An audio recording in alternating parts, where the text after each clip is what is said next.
एक सूत्र याद रखो आज की कथा का, जितने पत्रकार बैठे हैं आपके लिए बहुत काम का सूत्र है ये। भगवान की परीक्षा मत लो, भगवान की प्रतीक्षा करो। और भक्तों के लिए भी कहना है, भगवान की और गुरु की परीक्षा ना लो, भगवान की और गुरु की तो प्रतीक्षा करो। क्या करो? प्रतीक्षा। परीक्षा लोगे तो नाक कान कट जाएगी, परीक्षा लोगे तो नाक कान कट जाएगी, और प्रतीक्षा करोगे तो राम घर आएंगे। कल का हम पत्रकारों को एक घटना बता दें। कल बहुत भीड़ हुई यहाँ, भगवान की कृपा से। वैसे भी हम कल बोल के गए थे, आज फिर कहते हैं, भगवान की कृपा से भले ही 3-4 लाख लोग कल आए, पर थोड़ा मोड़ा सबको सांस लेने में दिक्कत हुई, पर एक व्यक्ति को पैर में छोड़ करके किसी का बाल बांका नहीं हुआ। ये प्रत्यक्ष चमत्कार है बागेश्वर हनुमान जी का। ये चमत्कार नहीं तो क्या, वरना भीतर का मंजर। आज एसपी साहब और डीएम साहब, कलेक्टर महोदय सब आए थे पूरे सब मिलने के लिए हमको। तो वो जो एसपी बहन थी, वो हाँ एडिशनल एसपी बहन, ज्योति बहन एडिशनल एसपी ना, ज्योति बहन आकर के हमको बता रही थी, बोले महाराज जी हमारे मुख से तो यही निकला कि हे बागेश्वर बालाजी, अगर आप सत्य के हो तो हम तुम्हारे दरबार में आएंगे धाम पर किसी को कुछ ना हो। तो बोले हमारी पुलिस और हमें लग रहा था कि अब जो है ये पुलिस के हाथ का या लोगों के हाथ का काम नहीं है। भीतर इतनी भीड़ हो गई, कोई भगदड़ नहीं हुई पर भीड़ जरूर हुई। और हम यही कहेंगे, भीड़ भी नहीं हुई, भगदड़ भी नहीं हुई, पागलों का हुजूम लगा था साहब। कल का एक चमत्कार बताएं, अगर वो माताजी आई होंगी तो खबर नहीं। कल एक घटना और घटी यहां, विचित्र घटना। एक माताजी अपनी 6 माह की बच्ची लेकर के आई थी यहां। 6 माह की बच्ची की आयु थी 6 महीना। वहां बीच में पंडाल के बीचों बीच तीन ये साउंड छोड़ करके तीसरे नंबर पर बीचों बीच लगभग 1 लाख लोग पंडाल के आसपास थे कल। क्या हुआ कि भीड़ में उनकी वो 6 माह की बच्ची उनके हाथ से छूट गई, नीचे गिर गई।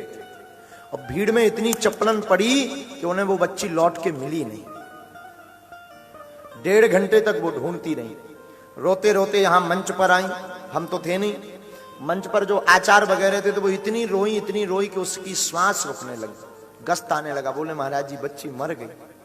और जितने यहां पर बैठे थे सबको लगा कि बच्ची, क्योंकि इतनी भीड़, 6 महीना की बच्ची रो तो पाती नहीं, बोल तो पाती नहीं, लगता किसी ने गले पे पांव रख दिया हो। तो उसे जब गस्त आने लगा तो हाथ पकड़ के पंडाल के बाहर तक ले गए। अब वो रोने लगी, इतनी चिल्लाए वो माताजी, इतनी चिल्लाए। पता है घटना क्या घटी? एक वृद्ध आदमी सफेद कपड़ा पहने हुए, सफेद पगड़ी बांधे हुए उस बच्ची को लेकर के आके पूछता है, क्या ये तुम्हारी बच्ची है? हाँ, कल की घटना।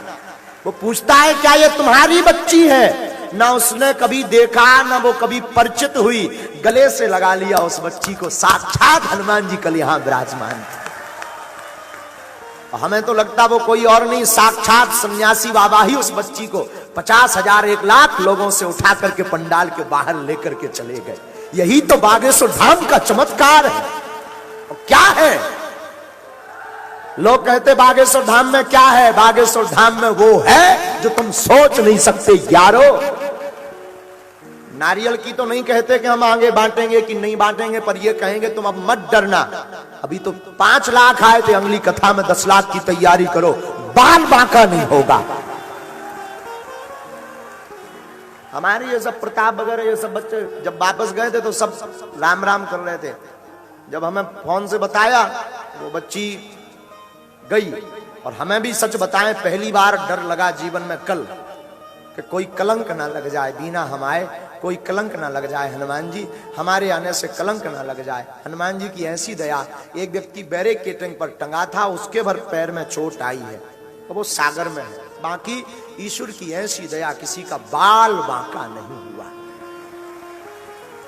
तो जब 6 माह की बच्ची को बचाने के लिए हनुमान जी वृद्ध का रूप धारण कर सकते। आप विचार करो, व्यक्ति अपना बैग नहीं उठा सकता था, वो वृद्ध बूढ़ा आदमी बच्ची कैसे लाया होगा, कहां से आया होगा? इंसान तो नहीं होगा, कोई भगवान ही होगा। तो शायद माताजी आई हो तो खड़ी हो जाए।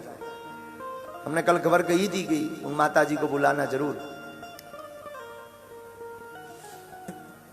साधु जी, ये साक्षात हनुमान जी का प्रत्यक्ष प्रमाण है, साक्षात बागेश्वर धाम का प्रत्यक्ष प्रमाण। और जो न्यूज़ें चलाई गई कि भगदड़ मच गई, कोई भगदड़ नहीं मची है कथा में, भक्तों का हुजूम। हाँ, जब 4-5 लाख लोग आते हैं तो जो बीपी की शिकायत के रोगी उन्हें तो दिक्कत होगी होगी, और 5 लाख लोग आए, कोई व्यवस्था नहीं थी ढंग की, फिर भी बालाजी ने सबकी रक्षा की और हनुमान जी स्वयं रूप धारण करके आए। तो बिना का भी तो कहते नहीं, भविष्य में कभी कथा होगी तो तुम 10 लाख की तैयारी करना यारो।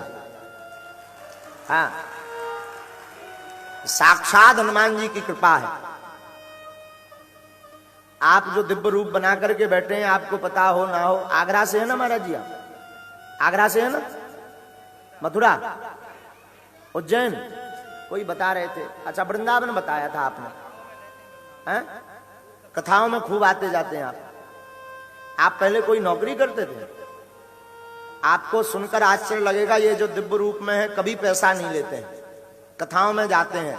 और आप पहले नौकरी करते थे, नौकरी, और ऐसा रंग चढ़ा भगवान की भक्ति का कि नौकरी छोड़ के ऐसे ही रूप बना करके कथाओं में आनंद लेते हैं, ऐसे ही घूमते हैं। कल भी हमारा मंच पे भाव हुआ कि इनमें साक्षात ठाकुर जी की विचलता है। कभी हमें लगता है ये हनुमान जी है, कभी चश्मा लग के लगता है। कल एक बच्ची छोटी आई थी तो हमने कहा कि ये बच्ची किसका चित्र बनाया, तो बच्ची कह रही थी ये लिटिल हनुमान जी, तो उसने नाम दिया था लिटिल हनुमान जी। तो हमें कभी लगता है ये लिटिल हनुमान जी है, कभी कन्हैया लगते, कभी कोई लगता। अद्भुत रूप धारण किए हैं और अद्भुत निष्ठा है आपकी, अद्भुत। सच कहें, बीना में ऐसा चमत्कार हमने तो अपनी आंखों में आज तक नहीं देखा जो कल हुआ। हाँ, इतने दिन दरबार लगाते हो गया, ऐसा चमत्कार, बहुत चमत्कार है। पर ऐसा भी हुआ, ये जो एक जो पत्रकार थे, वो पत्रकार हमको कह रहे थे, सागर वाले एक पत्रकार बोले आप हमारे घर पहुंच गए थे दूसरे दिन। हम गए नहीं थे, हमने जब खबर ली तो पता लगा सन्यासी बाबा रूप बना के उनके घर पे पहुंच गए। हाँ, उनके तखत पे जाके बैठा है, जो दैनिक भास्कर वाले थे। तो एक बार अमेरिका में भी ऐसी कोई घटना घटी, तब तो विदेशी हम बहुत मानते बागेश्वर धाम को। अमेरिका में एक बार आचार्य जी के साथ में, आचार्य जी कोई काम में फंस गए, बहुत बड़े उपद्रव में फंस गए, तो इनके साथ हमारा कोई रूप बना के पहुंच गया और काम हो गया आचार्य जी के साथ। तो हम तो अपने जीवन में साक्षात अनुभव करते कि हमारे सन्यासी बाबा प्रत्यक्ष रूप बना करके और बालाजी प्रत्यक्ष रूप बना करके आ जाते हैं। बीना में जो चमत्कार हुआ उसे मुख से वर्णन नहीं कह सकते साहब। कल का दिन अविस्मरणीय है दोनों दृष्टि से। एक तो भक्तों का खूब हुजूम जुड़ा और दूसरा सन्यासी बाबा और बालाजी साक्षात रूप लेकर के आए। वो हमारी नाक और पूरे आयोजन की नाक बचाने आए थे। अगर वो बच्ची ही मर जाती तो खा लेते लोग प्राण। बड़े त्रिकालज्ञ तो थे, ये नहीं बता पाए, बड़े जानकार तो थे, ये नहीं बता पाए। पर सबको याद हो ना हो, हमने 2 दिन पहले ही मंच से कह दिया था कि व्यवस्था बना लें, ब्लूप्रिंट बना लें, भगदड़ हो सकती है। अब वो भविष्यवाणी, कल भगदड़ तो नहीं हुई लेकिन भीड़ जरूर हुई।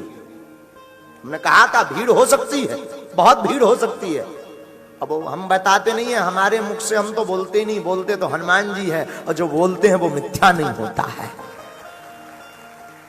अपनी मुंह बढ़ाई नहीं, ना हमारे पास तप है ना त्याग है, एकदम नालायक आदमी है, महाधूर्त आदमी है भैया, ना हम पढ़े लिखे, महानालायक। बस अपने गुरुजी के चेला और हनुमान जी के दास हैं, और उनकी ऐसी कृपा कि हनुमान का दास रहे ना कभी उदास।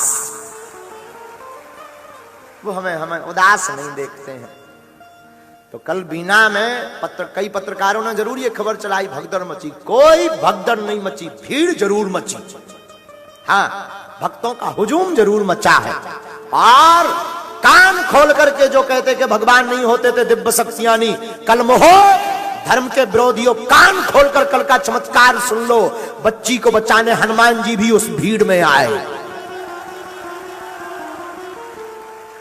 तुम्हारे बाप में दम हो तो अपने घर में तुम बुला लेना 10,000 आदमियों, बचा लेना किसी को। अगर हनुमान जी की कृपा नहीं होगी तो बचा पाना मुश्किल है। लेकिन कल मोहो जो सनातन के विरोधी हैं, नक्कटाहरो जो कह रहे थे कि कल बागेश्वर धाम वाले महाराज की कथा में क्या हुआ, हमने 2 दिन पहले भविष्यवाणी कर दी थी और कल भी बाल बांका नहीं हुआ। तुम लाख कर लो मुझे मिटाने की कोशिश, पर हस्ती ऐसी है बालाजी की मिटती नहीं है। हाँ? हंसने वालों, सनातन का उपहास मचाने वालों जो कहते थे कि त्रिकालज्ञ, या हम कहते हम कोई त्रिकालज्ञ नहीं है, हम न त्रिकालदर्शी हैं, न हम भविष्य जानते, हम इतना जानते कि हनुमान जी को जानते बस। और बीना में कल इसीलिए तो इतिहास लिख गया, इतिहास में लिख गया कल का आयोजन बीना का, इतिहास में कि हनुमान जी साक्षात बीना के पंडाल में प्रकट भये।